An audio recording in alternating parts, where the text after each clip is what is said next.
Welcome back. We're on the Warthunder Devserver today, and we're looking at the SU-27 and the J-11. I believe it's the J-11. Yeah, J-11 for the Chinese. They're both very similar planes. They're both flankers. We'll start with the SU-27, though. And interestingly enough, it's coming off of the SU-17.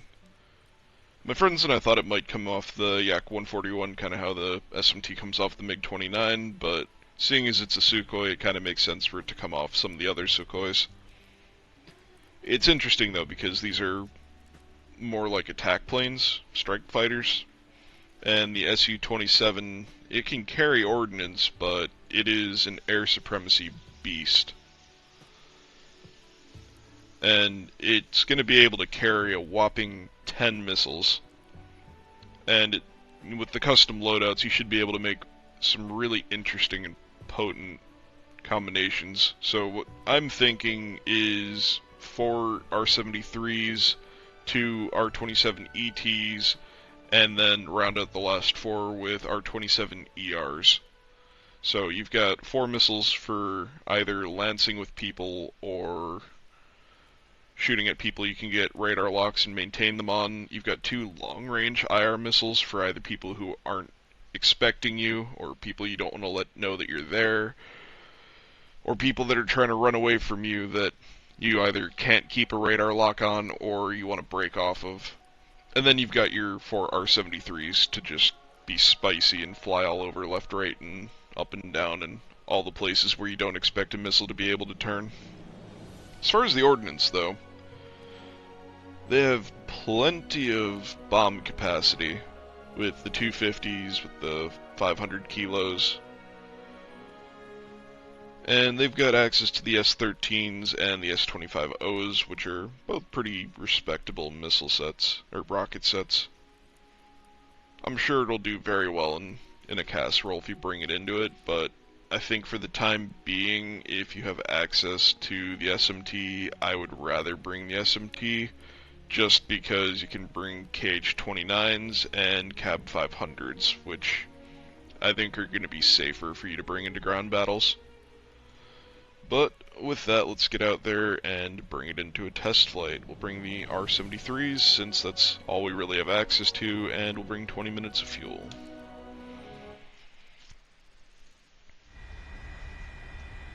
So first off, it is basically an enormous MiG-29. It has a slightly different shape to it, but in a lot of aspects it's a ginormous MiG-29. And it truly is an enormous plane. I wish there were other planes out here to give you a sense of scale to just how big the flanker is. But the flanker is an absolutely enormous plane, but it has stunning mobility for just how large it is. And we'll bring it into a vertical climb just to show off how powerful these engines are.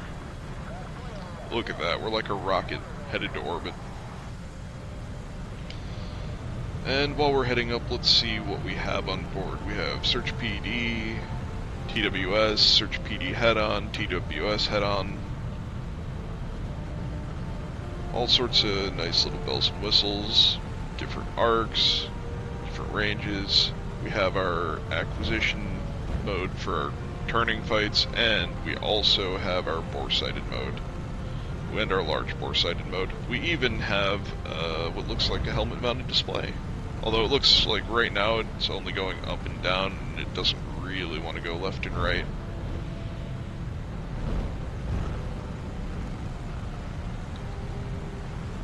Let's see, critical speed at about 5,000 meters, so we're high, but we're not super high. Flares come off the top, as is common with many of the Russian planes, and they come out of the tail, which is a little bit nice.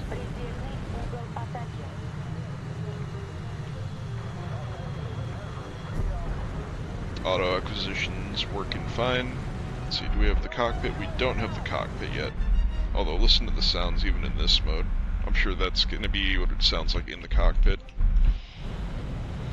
Now, I'm sure everybody's seen just exactly how powerful the R-73 can be, so we don't really need to go too far into showing them off, but you can imagine having if I can stop flying like an ape. You can imagine having another 8 missiles strapped down there. I think 4 of them will go under the center fuselage there, and, well, 2 will go like front and back, and 2 on the intakes, and then your other missiles will go out there. Interesting enough, we can fuel starve the engine if we stay upside down for too long, although that's not terribly uncommon in these planes.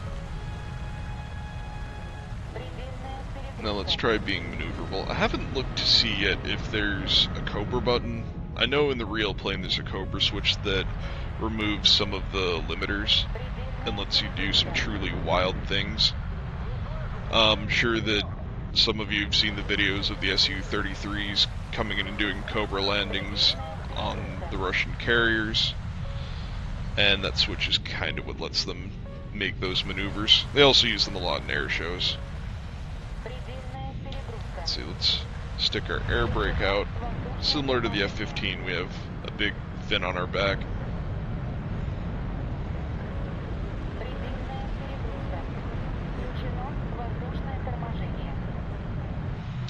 Let's pull out a burner and stop blacking out for a second and try to actually pull some G's.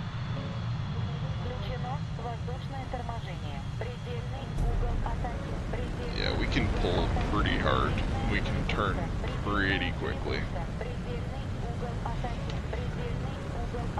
We have some pretty dirty maneuverability in this, and with how powerful these engines are.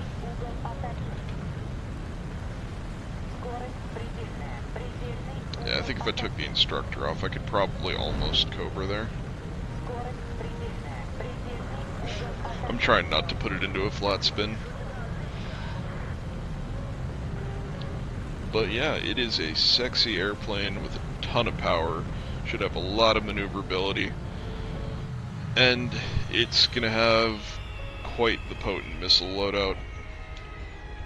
What I need to look and see after this is if they've changed the missile pylon options on the MiG-29 and the F-16, because the F-15 and the Su-27 are truly bringing us into the proper, I don't know, era for these planes.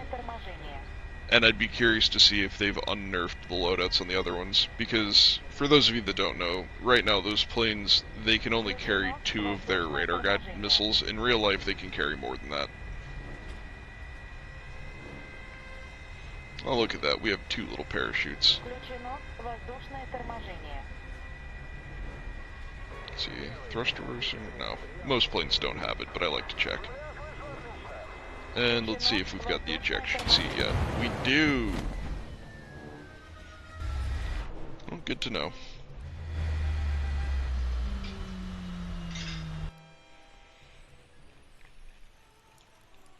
So, one more time, we're getting the R-73, and we're starting with the R-73, which will be really nice for grinding it out. The R-27ER, the R-27R, the R-27ET, and the R-27T. Noticeably, there are no Fox 3 missiles yet, either on the F-15 or on the Su-27. And to be fair, I didn't really expect to see the Russian ones yet. If they come out with the Fox 3s for the Americans, the competitor to the AIM-120 that they built in Russia was the R-27ER. So I wouldn't be surprised if we see the R-77 a patch after the AIM-120, but I could also see them putting it in just for parity's sake, because I'm sure the community will riot if they don't. But let's go check out the J-11. Now I really need to work more on my Chinese, but looking at the J-11, it looks like it's getting the same loadout as its Russian counterpart. I'm actually a little bit surprised by that. I thought it might get domestic Chinese missiles. The Chinese have a fairly sophisticated aerospace industry, so I kind of expected to see some of their own missiles, and maybe we will in the future. This is only the first Devserver, so maybe we'll get both Russian and Chinese missiles, or maybe they'll all get swapped out for Chinese missiles. Maybe we won't see any Chinese missiles. I kind of hope that we do, though. But, yeah. Oh, right, I wanted to check the MiG-29. Let's see. Looks like they haven't updated the loadouts on it yet. Although, admittedly, I haven't ground out everything on this particular one yet. Yeah, same loadouts here.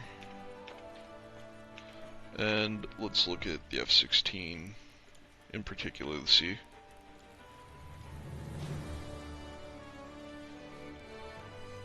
Yep, still only 2 pylons of AIM-7s. So, it's the first Devserver. That may change. Maybe it won't. I feel like with the weapon loadouts on the F-15 and the weapon loadouts on the Su-27, it probably should change just to make them more competitive with these and to bring them closer to their real-life counterparts. But at the same time, we might go the first patch with these planes, with the new planes having the benefit of having more missiles, just to make them special and make people want to grind them out more. I mean, they're new and they're shiny, so people are automatically going to want to grind them out, but they might want to grind them more if they have more options. Anyway, like, share, subscribe.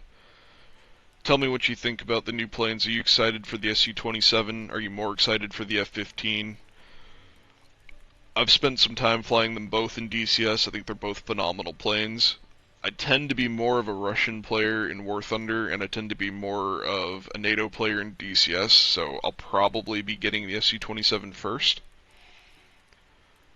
But either way, I'm excited. It looks like it's going to be a sweet patch for the end of the year.